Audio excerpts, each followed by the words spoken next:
అందరికీ నమస్కారం అండి. చాలా దురదృష్టకరమైనటువంటి పరిణామం. ప్రశాంతంగా ఉన్న భారతదేశంలో మొన్న జరిగిన ఇన్సిడెంట్ తోటి అందరూ కూడా ప్రపంచం యావత్తు కూడా దిగ్భ్రాంతికి లోనయ్యారు.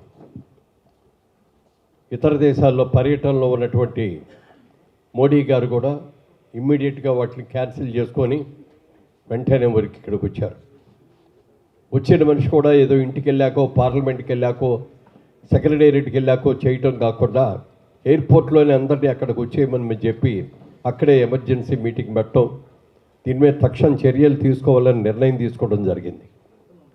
ప్రపంచంలో చాలా దేశాల్లో ఇవాళ అభివృద్ధి చెందుతానికి కారణం ఏమిటి అంటే టూరిజం, అద్భుతమైన టూరిజం ఉంది కాబట్టి విపరీతమైన ఆదాయం వస్తుంది. మన భారతదేశంలో టూరిస్ట్ స్పాట్స్ చాలా ఉన్నాయి, అద్భుతమైన ఉన్నాయి. కానీ ఎందుకు రావట్లేదు మనకి అని ఆలోచిస్తే ఇక్కడ ఒకరికొకరికి పడకపోవడం, ఒక మతానికి ఇంకో మతానికి పడకపోవడం, ఇలాంటి అనేకటువంటి ఇన్సిడెంట్స్ మూలంగా మనం మన భవిష్యత్తును మనమే పాడు చేసుకుంటాం. కాశ్మీర్ గొడవలన్నీ అయిపోయినాయి, మళ్ళీ బీజేపీ గవర్నమెంట్ వచ్చింది అని అందరూ కూడా కామ్గా క్వైట్గా ఉన్న తర్వాత మొన్న జరిగిన ఇన్సిడెంట్ మాత్రం భయంకరమైన ఇన్సిడెంట్. అన్యం పుణ్యరిగిన వాళ్ళు ఏదో సమ్మర్ వచ్చింది, కాశ్మీర్ వెళ్దాం, అక్కడికి వెళ్ళి పిల్లల్ని పెద్దలు అందరు కలిసి వెళ్దాం, అక్కడ ప్రశాంతంగా గడుపుదాం అని చెప్పి వెళ్ళిన వాళ్ళందరూ కూడా ఘోరమైనటువంటి సాగుని ఎదురు చూడాల్సి వచ్చింది. కొన్ని కథలు వింటే ఎంత బాధ అనిపించిందో లేదు. పెళ్లి చేసుకొని హనీమూన్కి వెళ్దామని వెళ్ళిన వాళ్ళలో భర్త చనిపోయి భార్య అక్కడే ఏడుస్తూ కూర్చుంటే ఎంత హృదయ విదారకంగా అనిపించిందో చెప్పడానికి వెళ్ళలేదు. బిడ్డలను పోగొట్టుకున్న తల్లులు పోగొట్టుకున్న పెద్దలు కానీ అక్కడికి వాళ్ళందరూ వచ్చేస్తున్నారు, ఎక్కడ కాల్ చేస్తారు అని చెప్పి ఉరుకుల పరుగుల మీద పరిగెత్తే లేడీస్, ముఖ్యంగా మహిళలు పరిగెత్తలేక ఎన్ని ఇబ్బందులు పడ్డారో చెప్పడానికి లేదు. అక్కడ ఒక చోట ఒక భర్త భార్యకి పిలిచి వెంటనే అక్కడ వాటర్ బాటిల్లో నీళ్ళు ఉన్నాయి, మొహం కడిగేసుకో, బొట్టు చెరిపేసుకో, నువ్వు బొట్టు చెరుసుకోకపోతే నువ్వు హిందూ అని అనుకుంటా, నేను కాల్ చేస్తారు అని చెప్పి అంటే ఏ హిందూ స్త్రీ కూడా భర్త బతికుండగా, భర్త పక్క ఉండగా బొట్టు చెరిపేసుకోవడం అనేది ఎవరు చేయరు. కానీ ఆ రోజున పరిస్థితులు తప్పనిసరి పరిస్థితి. అందుకని ఆవిడ కూడా బొట్టు చెరిపేసుకొని ఉరుకులు పరుగుల మీద ఎంత దూరం పరిగెత్తారో, ఎక్కడికి వెళ్ళారో. కొంతమంది మాత్రం బతుకు జీవుడు అనుకుంటూ బయటికి రాగలిగారు. అమాయకులు కొంతమంది, రాలేని వాళ్ళు కొంతమంది అక్కడ చనిపోయారు. కేవలం ఒక 5, 6, 8 మందో మనుషులు కలిపి ఇంత గొడవ చేశారు, ఇంతమందిని చంపేశారు అంటే దీని వెనక ఎంత వాళ్ళు హోంవర్క్ చేసి ఉంటారు. ఇలాంటివన్నీ చేయటం మూలంగా దేశంలో మనకి ఎన్ని ఇబ్బందులు వస్తున్నాయి. మన టెర్రరిజం మూలంగా మన టూరిజం అంతా కూడా ఇదైపోయింది. ఈ సంవత్సరం కాశ్మీర్ చాలా ఎక్కువ మంది వెళ్ళారు, వెళ్ళారు, వాళ్ళు వచ్చిన వాళ్ళు వచ్చారు.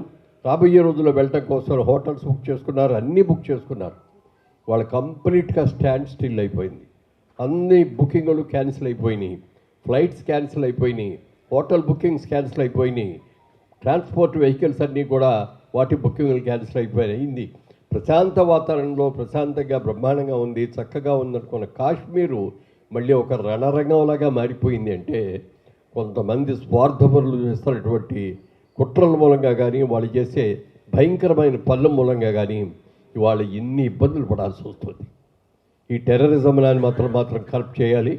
ఏదైనా ఎక్కడికి వెళ్ళినా సరే, ఎంత అయినా సరే ఎవరు కూడా భయపడకూడదు. ఇవాళ నిన్నే అనుకుంటా పేపర్లో చూశాను, అసరుద్దీన్ ఓవైసీ గారు కూడా, ఎంపీ గారు, ఆయన కూడా ఒక ముస్లిం అయ్యుడు కూడా దీన్ని ఖండించాడు. ఇది చాలా తప్పు, ఇలాంటి పని చేయకూడదు.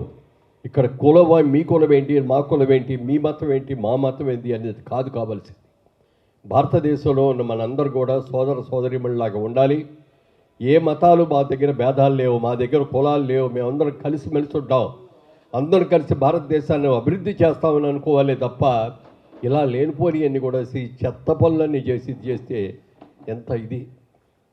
ఇలాంటి పరిస్థితిని మేమందరం కూడా సినిమా పరిశ్రమ తరఫున అందరం కూడా ఖండిస్తున్నాం. ఇవాళ సినిమా పరిశ్రమ అంటే వీళ్ళేనా అని అనుకోవక్కర్లేదు. అందరూ రాగలిగిన వాళ్ళు వచ్చారు, అవుట్డోర్లో ఉన్న వాళ్ళు రాలేకపోయారు. ఏది ఏమైనా అందరి గుండెల్లో కూడా ఉన్నది ఇదే బాధ. ఈ బాధను ఎలా అయినా ఇది చేయాలి, ఇది ఇట్లాంటిది జరగకూడదు. రాబోయే రోజుల్లో భారతదేశం అభివృద్ధి చెందాలంటే వాళ్ళ అసలు ప్రపంచ యుద్ధం వస్తుందేమో అనే భయం కూడా ఉంది. వాళ్ళ చాలా దేశానికి అభిప్రాయ భేదాలతో చాలా గొడవలుగా ఉన్నాయి. ఒక ప్రపంచ యుద్ధమే మళ్ళీ వచ్చింది అని అంటే నష్టపోయేది మనం ఎంత మన జనరేషన్ మొత్తం నష్టపోవాల్సి వస్తుంది. మన ఆస్తులన్నీ పాడైపోతాయి, మనం అందులో చచ్చిపోతాం.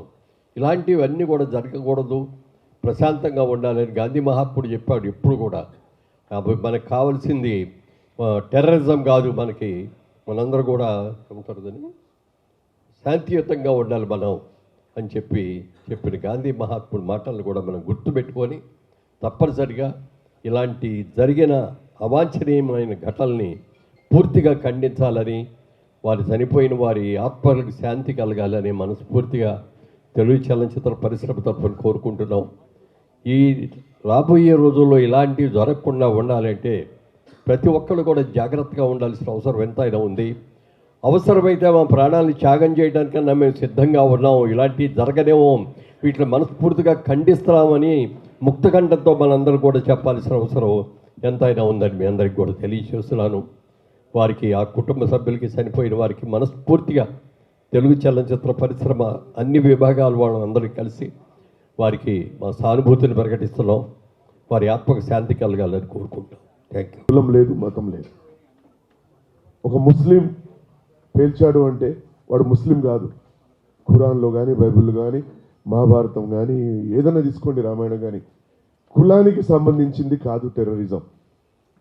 సో ఇలాంటి సంఘటనలు మరీ జరగకుండా ప్రధానమంత్రి శ్రీ నరేంద్ర మోడీ గారు ఏ అభిప్రాయం తీసుకున్నా, ఇది తీసుకున్నా మేమందరం ఆయనతో ఉన్నాము. Terrorism down. అంటే యాక్చువల్గా చెప్పడానికి చరిత్రలోకి వెళితే చరిత్ర నుంచి ఎప్పటి నుంచో తప్పు చేస్తూ ఉన్నాం. ఒక జమ్మూ కాశ్మీర్లో ఒక ఇండియన్ ఒక జమ్మూ కాశ్మీర్ అమ్మాయిని పెళ్లి చేసుకుంటే అక్కడ ఆస్తులు కొనడానికి లేదు, అక్కడ ఉండటానికి లేదు. కానీ అదే పాకిస్తాన్ అయినా పెళ్లి చేసుకుంటే ఆస్తులు కొనొచ్చు, అటు పాకిస్తాన్ సిటిజన్షిప్ ఉంటుంది, ఇక్కడ ఈ సిటిజన్షిప్ ఉంటుంది. దీనిలో ఆ 370 దాన్ని రద్దు చేసిన మోడీ గారికి, అమిత్ షా గారికి ప్రప్రథమంగా కృతజ్ఞతలు తెలియజేస్తూ, ఇవాళ ఈ సిస్టమ్ జరిగింది అని అంటే చాలా తీవ్రంగా పరిగణించాలి. ఈ ఉగ్రవాదం నిర్మూలించడానికి ఎనీ ఎక్స్టెండ్ అంటే అవసరమైతే యుద్ధంకైనా వెళ్ళి, ఇప్పుడు మనం చూస్తున్నాం చాలా చోట్ల చాలా యుద్ధాలు జరుగుతున్నాయి, ఉక్రెయిన్ యుద్ధం కానీ, ఇంకో యుద్ధం కానీ జరుగుతున్నాయి. ఇలాంటిది నిర్మూలించాలి. ఒక సామాన్యులు పాపం టూరిస్టులు వెళ్ళిన వాళ్ళు అభంశవం తెలియని వాళ్ళని, అమాయకుల్ని, వాళ్ళని బట్టలెప్పదీసి క్రూరంగా వాళ్ళని చంపటం అనేది మాత్రం అసలు మామూలు విషయం కాదు. ఇది చాలా జాతి మొత్తం కూడా తీవ్రంగా ఖండించి తీవ్రంగా ఇచ్చారు. దీని మీద చర్యలు తీసుకున్న కేంద్ర ప్రభుత్వానికి, అలాగే మన తెలంగాణ ముఖ్యమంత్రి రేవంత్ రెడ్డి గారు కూడా చాలా తీవ్రంగా స్పందించారు. అట్లాగే ఆంధ్రప్రదేశ్ ముఖ్యమంత్రి నారా చంద్రబాబు నాయుడు గారు, అసలు ఎంటైర్ భారతదేశంలో ప్రతి ఒక్కళ్ళు కూడా దీన్ని తీవ్రంగా ఖండించి తీవ్రమైన చర్యలు తీసుకోవాలని దగ్గర అందరూ ఒక నిబద్ధత ఉన్నారు.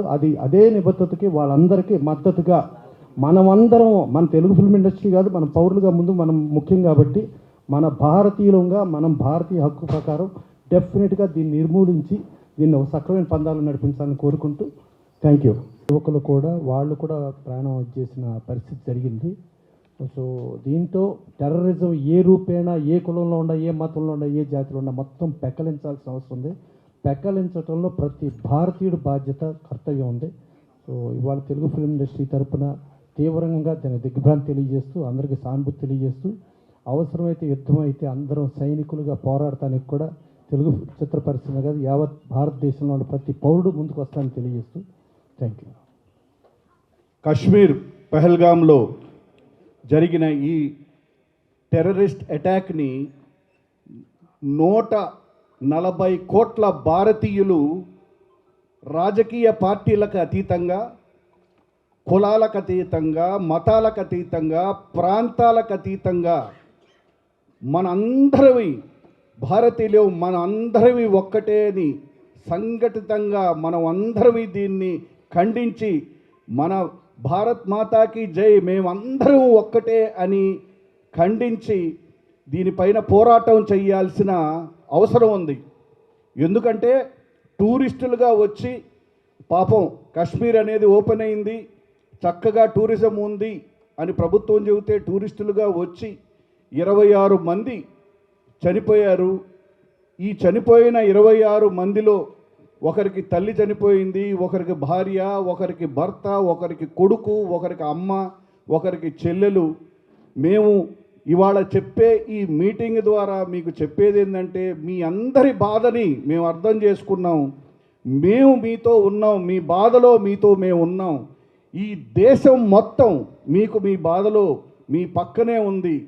మేము ఇక్కడ సానుభూతిని సంతాపాన్ని తెలియజేయటమే కాదు, ఈ దేశం మొత్తం చనిపోయిన ఈ 26 మందికి జోహార్లు తెలియజేస్తూ, మీ ఇంట్లో పడే బాధని మేము కూడా పడుతున్నాము సాటి భారతీయులుగా అని చెప్తూ, మేమందరివి మూవీ ఆర్టిస్ట్ అసోసియేషనే కాదు, Telugu film chamber of commerce, Telugu producers council, movie artist association, ప్రతి ఒక్కరూ, అలాగే అన్ని సంఘాలు, 24 crafts of the Telugu film industry, the entire Telugu film industry with the entire ప్రతి సభ్యుడు, మూవీ ఆర్టిస్ట్ అసోసియేషన్లోని ప్రతి సభ్యుడు ఈ ఘోరమైన టెర్రరిస్ట్ అటాక్ని మేము ఖండించటము, మీకు సానుభూతిగా సంతాపాన్ని తెలియజేయటమే కాదు, మనమందరం 140 కోట్ల భారతీయులు మనమందరం ఒకటే, మనకు కులం లేదు, మతం లేదు, మనం అందరం ఒకటే, మనది ఒకటే నినాదం, మనం భారతీయులం. మనం ఇటువంటి టెర్రరిస్ట్ అటాక్ని ఇంకెప్పుడు జరగకుండా, ఇంకెప్పుడు ఇంకొక టూరిస్ట్ కానీ ఇంకొక మనిషి టెర్రరిస్ట్ అటాక్కి గురి అవ్వకుండా మనందరం ప్రభుత్వానికి సపోర్ట్ చేస్తూ, అలాగే అందరమే సంఘటితంగా పోరాటం చేద్దాం, టెర్రరిజంని అంతం చేద్దాం. Down down terrorism, down down terrorism.